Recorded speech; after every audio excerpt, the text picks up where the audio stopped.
going to now move on to Fiona. We've had a lot of information passed to us, and we've got about 15, 16, 17 minutes left. So, like, honestly, everyone, keep up this energy. I'm loving the chat feature today. Thank you all so much for this contribution. It's making me smile an awful lot.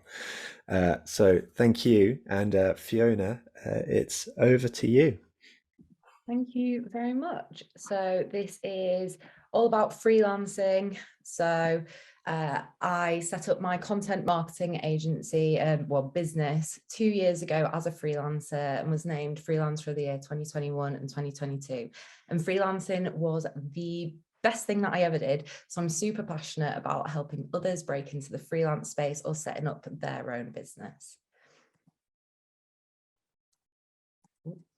So the pros of why we do it, right?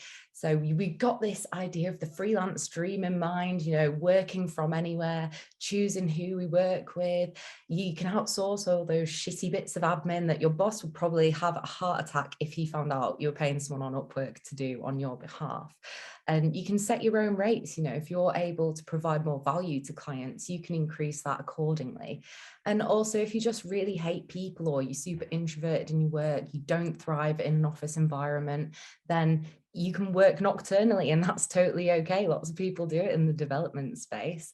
And the pros of hiring and working with freelancers are that you can get highly specialized talent, and it's often a lot more economical, especially for smaller businesses, to hire someone on a consultancy basis, maybe 1-2 days a week, than having a full-time employee. And it's a heck of a lot less admin and a lot less risk as well.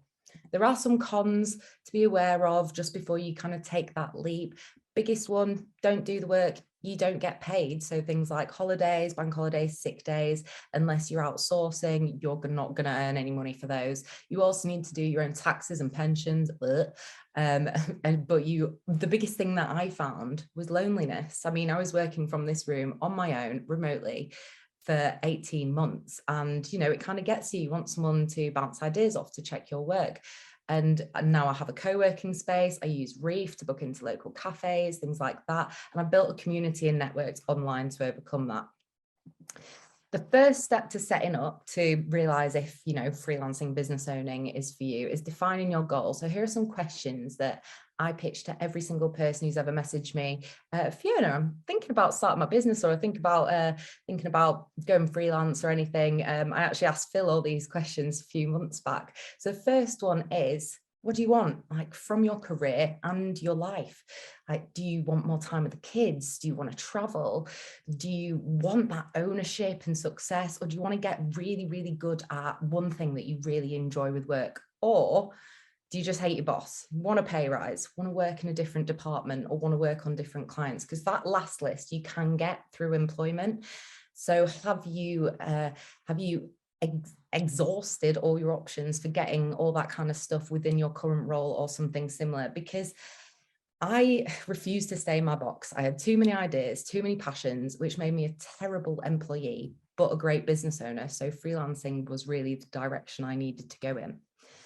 Could you be a business owner? Because you're no longer a marketer, you're running a business.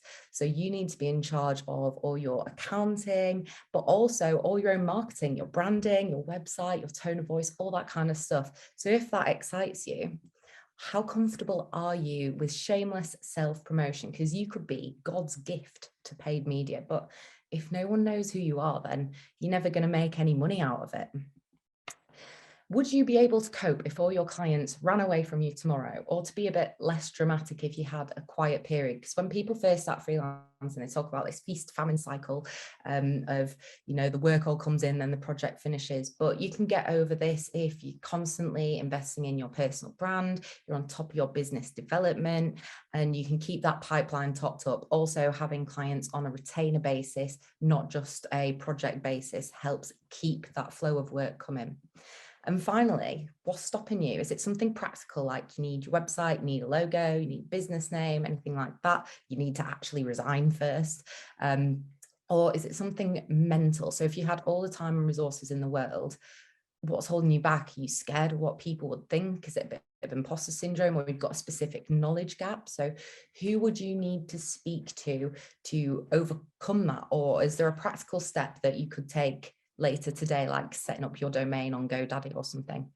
So if all that sounds good, the first actual step to getting registered, you need to get legally established. So this is kind of the boring bit, but you need to set yourself up online as a sole trader or a limited company, and you need to get business insurance, get personal indemnity insurance, airtight contract and invoice template, and set up all your accounting stuff, Xero, QuickBooks, or just pay someone else to do that.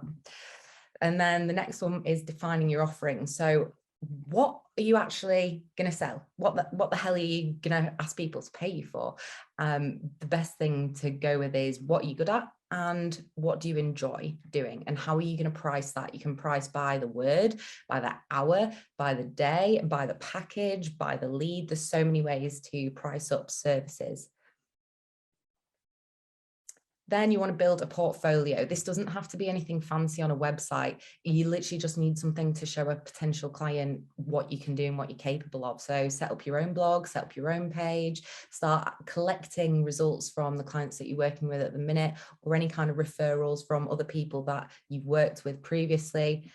And then the easy part, just, go get some clients, go start making some money. No, I'm joking. That's the most common question that I get asked is, where can I find these clients? So I've run a booked out business for 2 years. I'm not sent a single cold email. So you want to be going through your phone book, let everyone and their dog know exactly what you're doing and what you're offering. Because even if they don't need it, they might know someone else who does. Also make friends with other freelancers, because nobody's going to be doing the exact same thing you do for the same price, for the same people, in the same way. They're not your competition, and you can pass referrals back and forth that way. And also networking has been huge for me, because if you're a freelancer or an agency owner or anything in the services industry, you are your product. So you need to get comfortable with that shameless self-promotion and talking about what you offer as a person rather than what your company could potentially do for someone else. So you might want to screenshot this, but I'll share it on Twitter later. Here are some super useful resources that I've found when upskilling myself and everything like that. So I'll share it on Twitter afterwards, but thank you very much.